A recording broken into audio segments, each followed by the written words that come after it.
ನಾನು ಸುಮಾರು 171 ಚಿತ್ರಗಳಲ್ಲಿ ಅಭಿನಯ ಮಾಡಿದ್ದು. ಅನೇಕ ವಿಭಿನ್ನವಾದ ಚಿತ್ರಗಳನ್ನು ನೋಡಿಕೊಂಡು ಯಾವ ಚಿತ್ರಗಳು ಯಾವ ರೀತಿ ಇರುತ್ತೆ, ಯಾವ ರೀತಿ ಅಭಿನಯ ಮಾಡಬೇಕು ನೋಡ್ಕೊಳ್ತಾ ಬೆಳೀತಾ ಬಂದವನು ನಾನು.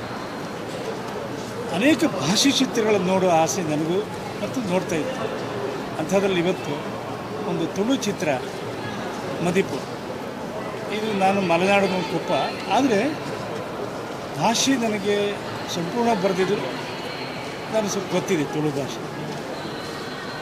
ಈ ಚಿತ್ರ ನೋಡಿದಾಗ ಆ ಚಿತ್ರದಲ್ಲೇ ನಾನಿದ್ದಾಗೆ, ಅವರ ಜೊತೆಯಲ್ಲಿ ನಾನಿದ್ದಾಗೆ, ನಮ್ಮ ಮನೆಯ ಸುತ್ತಮುತ್ತ ನಡೆದಿರುವ ಘಟನೆಗಳ ಆಧಾರಿತ. ಯಾಕಂದ್ರೆ ಇವೆಲ್ಲ ನಡೆಯುವ ಘಟನೆ ಏನು ಸನ್ನಿವೇಶ ಇದೆ, ಮಾತಾಡೋದು, ಅದು ಅಭಿನಯವನ್ನು ಪ್ರತಿಯೊಂದು ಹಂತ ನೈಜವಾಗಿ ತಗೊಂಡು ಅದ್ಭುತವಾದ ಒಂದು ಈಗಿನ ಸಿಚುವೇಶನ್ ತಕ್ಕ ಹಾಗೆ ಕಥೆ ಆಯ್ದು ಅದಕ್ಕೆ ತಕ್ಕ ಸನ್ನಿವೇಶದ ಸಂದರ್ಭವನ್ನು ಅಳವಡಿಸಿಕೊಂಡು ಛಾಯಾಗ್ರಹಣ ನಾನು ರಾಮಚಂದ್ರ ಅವರನ್ನ ಅಥವಾ ಗೌರಿಶಂಕರ್ ಅವರನ್ನ, ಸುಂದರ ಸುವರ್ಣನ ಒಂದು ಅವಾರ್ಡ್ ಕೆಲವು ಉತ್ತಮ ಚಿತ್ರಗಳನ್ನು ನಾನು ನೋಡಿದವನು, ಅವ್ರ ಜೊತೆಯಲ್ಲಿ ಪಾತ್ರ ಮಾಡಿದೆ.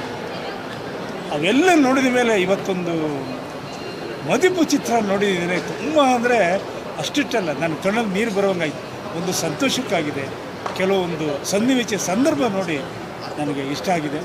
ಈ ಚಿತ್ರವನ್ನು ತುಳು ಭಾಷೆಯವರು ಮಾತ್ರ ಅಲ್ಲ, ಎಲ್ಲ ಭಾಷೆಯವರು ನೋಡುವಂಥ ಉತ್ತಮವಾದ ಚಿತ್ರ ಮದಿಪು.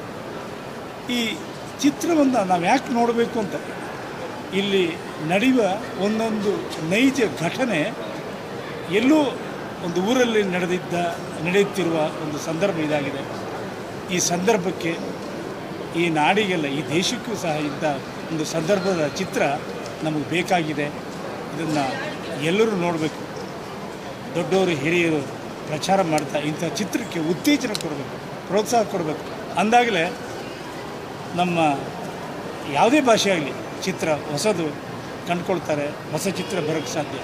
ಏಕೆಂದರೆ ಒಬ್ಬ ನಿರ್ಮಾಪಕ ಇಂಥ ಚಿತ್ರ ತೆಗಿಬೇಕಾದ್ರೆ ತುಂಬ ಧೈರ್ಯ ಬೇಕು.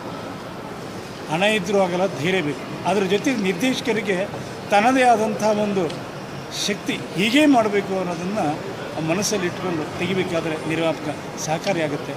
ಅದರಂತೆ ಛಾಯಾಗ್ರಹಣ ಕ್ಯಾಮರಾಮನ್ ಗಣೇಶ್ ಹೆಗಡೆಯವರು ಅದರಲ್ಲಿ ತಾನೂ ಒಬ್ಬ ಅನ್ನೋ ರೀತಿಯಲ್ಲಿ ಅರಿತುಕೊಂಡು ಆ ಸನ್ನಿವೇಶ ಸಂದರ್ಭ ತಕ್ಕ ಹಾಗೆ ಬೆಳಕಿನ ಅಳವಡಿಕೆ ಛಾಯಾಗ್ರಹಣದಲ್ಲಿ ತುಂಬ ಮೂಡಿ ಬಂದಿದೆ.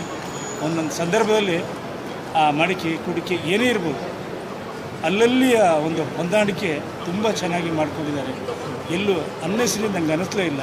ಇಂಥ ಒಂದು ಚಿತ್ರವನ್ನು ನಮ್ಮ ತುಳು ಭಾಷೆಯವರು ಮಾತಲ್ಲ, ಕರ್ನಾಟಕದವರು ಎಲ್ಲರೂ, ಯಾಕಂದರೆ ನಮ್ಮ ಉಪಭಾಷೆ ತುಳು, ಸಾಮಾನ್ಯ ಇದೇನು ವಿಶೇಷವಾದಂಥ ಭಾಷೆ ಅಲ್ಲ, ಸರಳವಾಗಿ ಅರ್ಥವಾಗುತ್ತೆ.